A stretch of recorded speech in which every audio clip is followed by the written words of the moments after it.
Hey, we got a quick little bonus for you. It's coaching conversation time. Whoop, whoop. No, the train didn't pull into Gainesville, but we're okay with that. We're okay with it.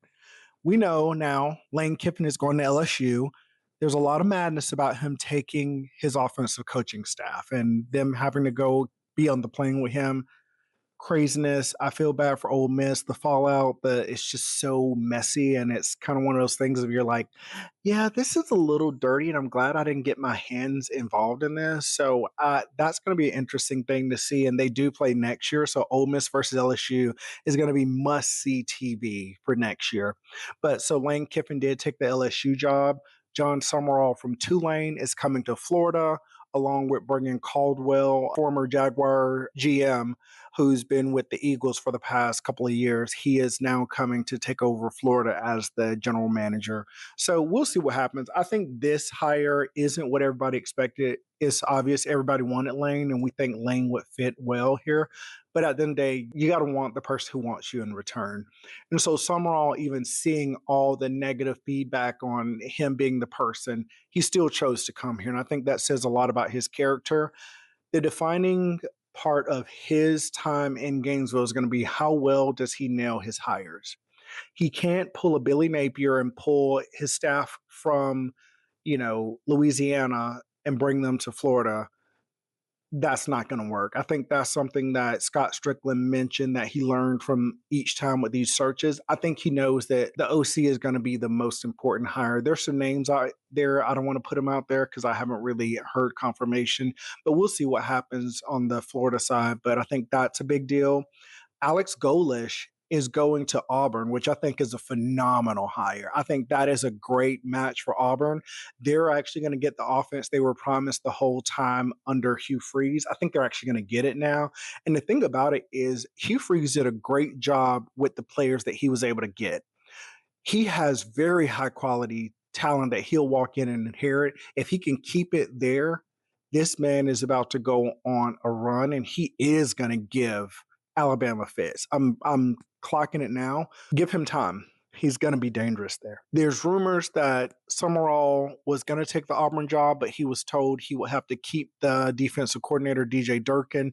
They run two different defenses. They're very different. So I understand that. But for Golesh, I'm hoping that he actually does keep DJ Durkin, because I think that was the thing is the offense needed to be fixed, but the defense was stout and good. And you even saw that when they played Alabama last night. You saw they're going to be good. So I think that's a good hire. I think it's going to be really, really good. I'm excited to kind of see how that goes. And then on the Ole Miss side, they promoted Pete Golding to head coaching. And what's going to be exciting for him is that he wanted to be there.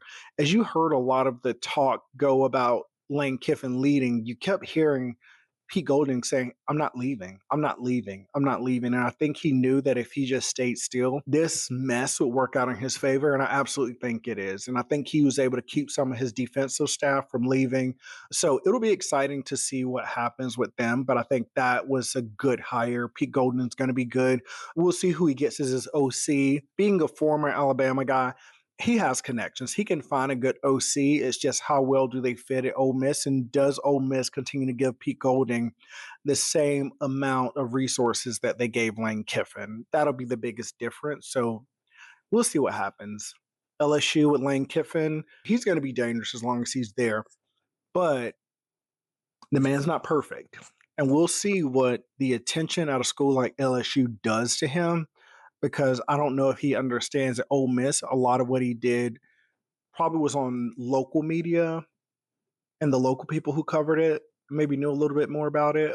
But I think at LSU, there's no way to cover it up. It's going to be everything you do is going to be under a spotlight. And I don't know if he's ready for that. He may have wanted that. It may be exciting for him. But LSU, as sad as I am that we didn't get him, I don't know if he's going to stay at LSU for a long time. I think he may try to win a national title, which, I think he'll do it in 3 to 4 years. He'll win one, but I don't think it'll be the sustained success. And then I think he'll be looking for an exit to go to the NFL. So maybe I'm wrong. Maybe it works out for everybody. I know my nephew's going to be excited to get him over us. So Emory, you my boy. Great job on that one. And then last but not least would be Arkansas. So they hired the Memphis coach Silverfield, which I haven't done enough research into him, but it seems a lot of people in the industry think he's a great hire. They think he's going to be great for it. So we'll see what happens. Like Arkansas, if you can really get all the donors and get everybody moving in the same direction, you're going to be unstoppable. So we'll see what happens with Arkansas. And sorry, one more.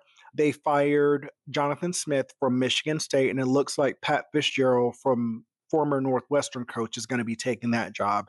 So that's a domino that just fell. But now is going to be the madness because where's everybody going? Who's going to take this running back coach? Who's going to get this wide receiver coach? Who's going to take this guy and make him a co DC?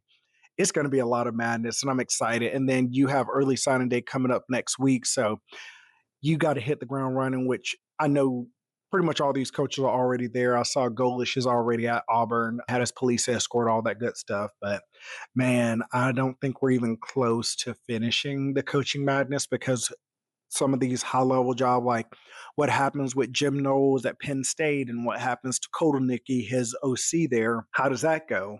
What happens with, Ole Miss staff and LSU current staff that's there? Does Blake Baker leave and go somewhere else? Is Blake Baker going to stay at LSU with Lane Kiffin?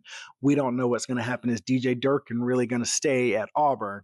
Who's going to be the OC and DC at Florida? Like, there's just so many moving parts. And then also that opens up Memphis is now open, so that's going to get somebody a job, which, maybe some of these high level OCs may take some of these jobs. USF, which I think you've seen the amount of resources invested in the program, that's a good one to have. I think you're going to have, obviously Tulane is going to be a desirable job because what Willie Fritz and Sumrall have set up with that school, I think it's kind of ready built. Maybe they'll explore Southern Miss coach. Who knows? I love Charles Huff. I think he's going to be. I think he could have got one of these bigger name jobs, but we'll see what happens. But yeah, coaching carousel is still going to be in full swing. But thank you for this additional content. Just talking a little bit about the coaching stuff. As more information comes out in the following days, I may do a separate video for y'all. But again, thank you. Please like, subscribe, follow. As always, we're nothing without you, and thank you for following End Zone Enthusiasts, where football is fun for everybody. Is fun for everybody. And we will see you next week.